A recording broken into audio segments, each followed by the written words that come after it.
अगर हम इंडिया के सियासत का अगर थोड़ा सा माइक्रो एनालिसिस करें तो देखिए वहां पे 6 पॉलिटिकल पार्टीज हैं जो इलेक्शन कंटेस्ट करती हैं सेंटर के लेवल पे।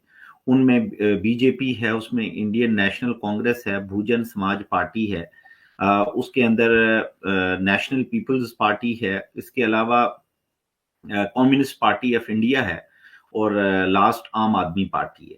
अगर आप इनमें से बाकी 4 जमातें देखें तो उनका जो असर रसूख है वो बहुत महदूद जोग्राफियाई उनका असर रसूख होगा। जिस तरह आप आम आदमी पार्टी आपको दिल्ली और सिर्फ पंजाब की हद तक वो नजर आएगी, कम्युनिस्ट पार्टी ऑफ इंडिया आपको केरला, वेस्ट बंगाल और टू एन एक्सटेंट त्रिपुरा में उसका थोड़ा बहुत आपको इन्फ्लुएंस नजर आएगा, लेकिन वो उस तरह से वो पॉलिटिकल पार्टीज जो जिनका एक डोमिनो इफेक्ट हो इंडिया की सियासत के ऊपर, वो नहीं है। तो मतलब ये है कि ये जो इलेक्शन होगा ये वन ऑन वन होगा। वन ऑन वन मीन्स के बीजेपी और ये कांग्रेस का इलेक्शन है।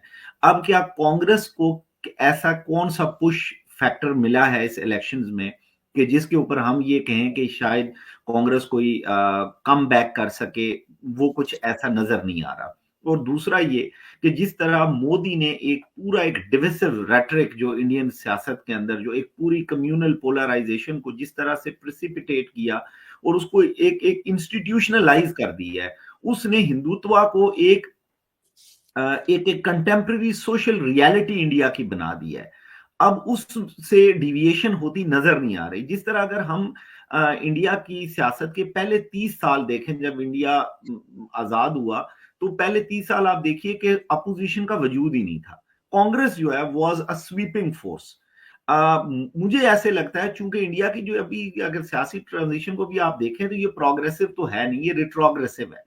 अगर आप रिट्रोग्रेसिव ट्रांजिशन में देखें तो ये इंडिया ना वो बिल्कुल उसी उस फेज में आ गया कि जहां पे अपोजिशन जो है वो फिजल आउट हो गई है और वो उस तरह से उसको चैलेंज ही नहीं कर पा रही। जिस तरह पहले 30 साल में कांग्रेस को एक कांटे ब्लांचे मिला, इसी तरह अभी बीजेपी के लिए कांटे ब्लांचे है। और जिस तरह हमारी एकेडमिया की लैंग्वेज में प्रोफेसर एमरेटस कहते हैं, इस तरह मोदी को तो मैं कहता हूं वो प्राइम मिनिस्टर एमरेटस हैं। वो जब तक चाहेंगे वो कंटिन्यू करेंगे, क्योंकि बीजेपी के रैंक्स एंड फाइल में कोई उनका वो उतनी टावरिंग पर्सनालिटी नहीं है, कोई इतना उनका कोई कंपटीटर नहीं है जो उनकी उस स्टैचर या ग्रेंजर या ऑरा जो है उसको चैलेंज कर सके।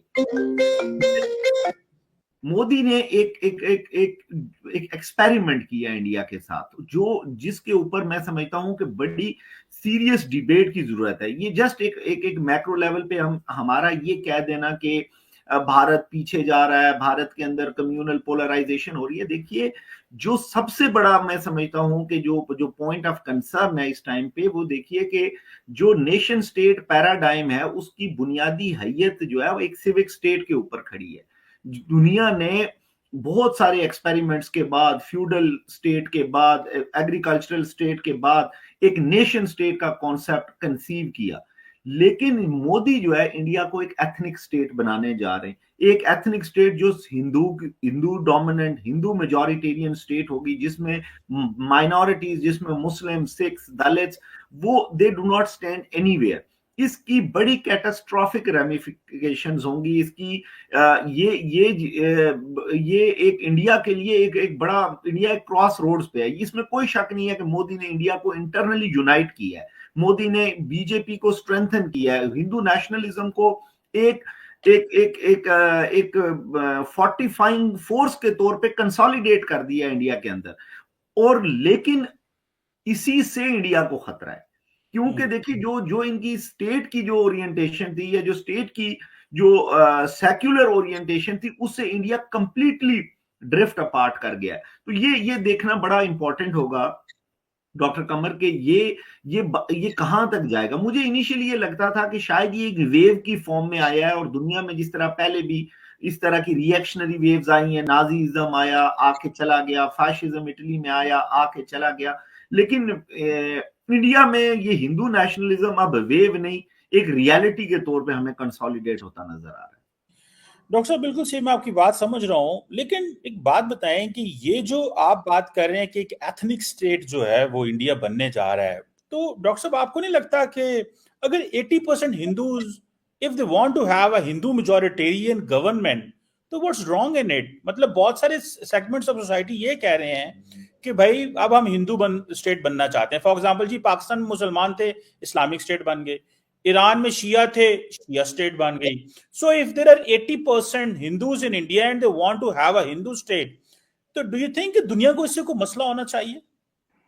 मेरे ख्याल है इस पे अगर आप पहले अम्बैड साहब की टेक ले लें, फिर मैं इस पे अपनी ऐड कर देता हूँ, क्योंकि मैं चाह रहा हूँ कि जरा डेलिब्रेटिव डिस्कोर्स है। जी जी जी जी।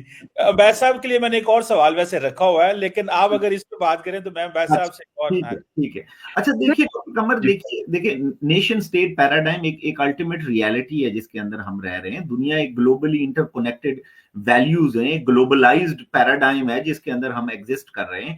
ये ऐसा नहीं है कि इसमें आप एक प्रिमिटिव थिंकिंग और एक प्राइमोर्डियल आप आर्टिफैक्ट लेके आप कहें कि जी चूंकि हम मेजॉरिटी में हैं तो हम इसको वो करेंगे। देखिए कुछ नॉर्म्स हैं जो कॉस्मोपॉलिटन वैल्यूज हैं जिसके साथ आपने अलाइन करना है, दुनिया ने मिलके चलना है। अब एक स्टेट अगर उठ के कह दे कि हम सारे मेजॉरिटी में हैं तो हम ये समझते हैं कि terrorism should be a legitimate phenomena, और हम चूंकि इसको इंडोर्स करते हैं तो we should be allowed to do this. ये नहीं है, ऐसा नहीं है। देखिए हिंदूज मेजॉरिटी में हैं, वो डेफिनेटली वो पहले भी इंडिया हिंदू स्टेट था। कांग्रेस के होते क्या इंडिया हिंदू स्टेट नहीं था? कांग्रेस के होते हुए कौन सी ऐसी फंडामेंटल रियलिटीज आज से डिफरेंट थी? सिंपल ये है कि माइनॉरिटीज के लिए स्पेस को स्क्वीज किया जा रहा है ना। इंडिया तो हमेशा से ही, जब से ये नेशन स्टेट इंडिया बना है, इंडिया तो हमेशा से हिंदू मेजॉरिटी स्टेट रहा है।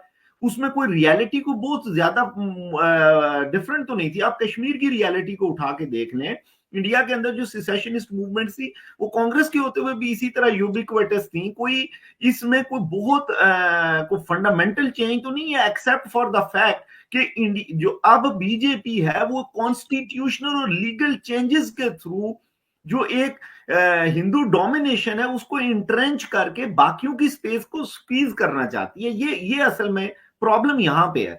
यहां पे ये जो एक्सपेरिमेंट है इसने इंडिया को काफी हद तक, और जो लोग सेक्युलर या प्रोग्रेसिव वैल्यूज के ऊपर बिलीव करते हैं, या इंडिया के अंदर आप देख रहे हैं जो इंडिया की सिविल सोसाइटी है, वो इसी से बड़ी प्रिटर्ब्ड है कि ये जो है इसका there is no end to regression. आप इसको कितना पीछे लेके जाएंगे? देखिए उनकी तो आइडियोलॉजी है कि अच्छा जी हम तो इसको मतलब we have to align the state according to the principles of Vedic era. तो वो that I don't think go well with the niceties of the international system. जो इंटरनेशनल सिस्टम है उसमें कोई स्टेट एक आइसोलेशन में तो नहीं एग्जिस्ट करती ना, कि India will do some kind of experiment of its own kind और वो फिर और उसका फॉल आउट ना हो। ये मेरा नहीं ख्याल के पॉसिबल हो। कुरान तो खुद कहता है तो तुम टेररिस्ट बनो। अच्छा, बिल्कुल कुरान का हुक्म है। ये तो आप इंकिशाफ कर रहे हैं। इंकिशाफ नहीं, आप पढ़े कुरान को। मसलन कौन सी आयत? अल्लाह के दुश्मनों के खिलाफ टेररिस्ट बनने का हुक्म कुरान हमें कहता है। अच्छा, और कुरान क्या कहता है टेररिस्ट बनने का? अल्लाह के लेकिन अल्लाह वालों के खिलाफ नहीं, नेक लोगों के खिलाफ नहीं, लेकिन जो अल्लाह के दुश्मन है उसका फैसला कैसे होगा? सर यहाँ पर तो एपीएस में आके मासूम बच्चों को आपने मुजम्मत भी बात नहीं की थी। वो आयत तो मैं पेश कर दूंगा। हाँ जी, कुरान कहता है वो आइद्दू लहुम मस्तताअतुम मिन कुव्वा, जो तुम्हारी कुव्वत है वो तैयार करो। ठीक है, वो मेरे रिबातुल खैल, उस जमाने में घोड़े थे, आज और चीजें आ गई। और आगे क्या फरमाया? तुरहिबून बिही अदुव्वल्लाह, जो अल्लाह के दुश्मन है उन्हें क्या करो? डराओ। अल्लाह ताला खुश होता है उसे क्या कहते हैं?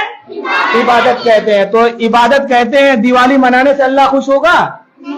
अच्छा, होली खेलने से अल्लाह खुश होगा?